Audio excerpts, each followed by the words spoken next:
Praise be Jesus and Mary. Today we celebrate the feast of Our Lady of Lourdes. I think that most, or if not all of you, have heard the story.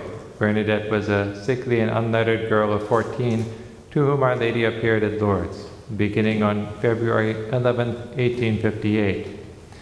The place was the filthy grotto of Massabielle overlooking the river, and the events would attract the attention of an ever broader area, until it became known all over the Catholic world.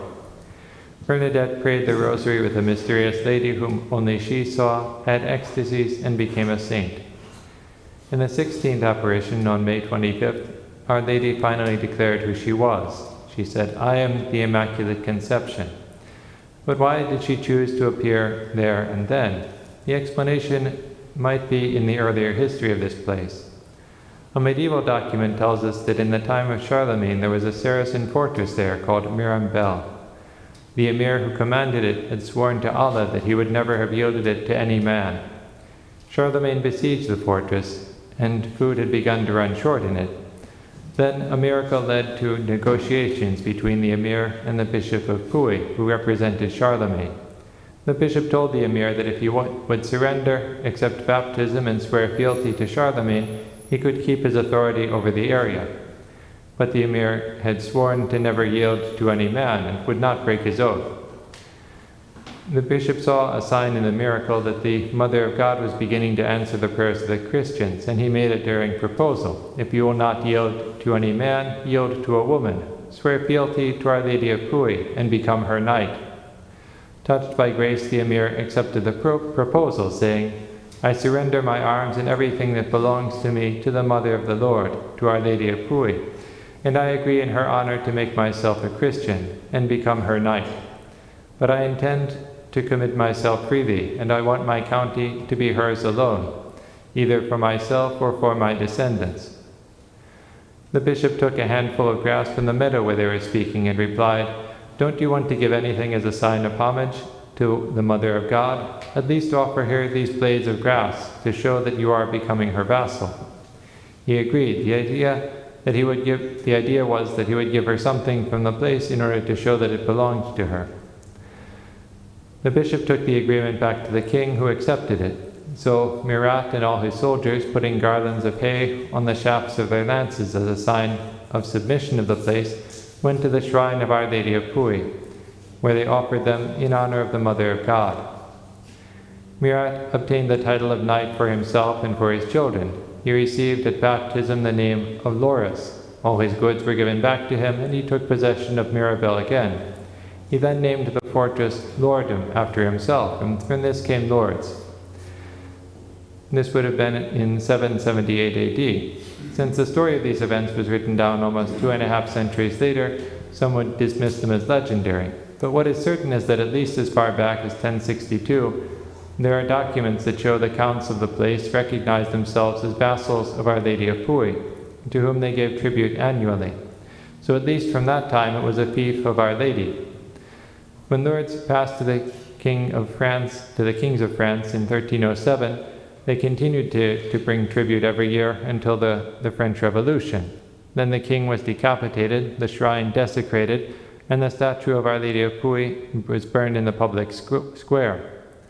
For centuries, one day and one night every year, a Marian banner had flown in place of the king's flag over the castle of Lourdes, in recognition of the fact that it was a fief and dominion of Our Lady of Puy. When the Bourbons were restored to power in 1815, they reopened the shrine and recognized the ancient rights of the shrine over the town in the Pyrenees, of the town of Lourdes.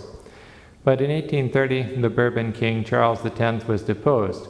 And the new king, Louis Philippe, was not much for religion. He abolished all of the monarchy's obligations to the church, including the tribute for Lourdes. So 1829 was the last time that a delegation departed from Lourdes and, in accord with ancient custom, brought to the altar of Our Lady of Puy flowers gathered in front of the castle as a sign of vassalage.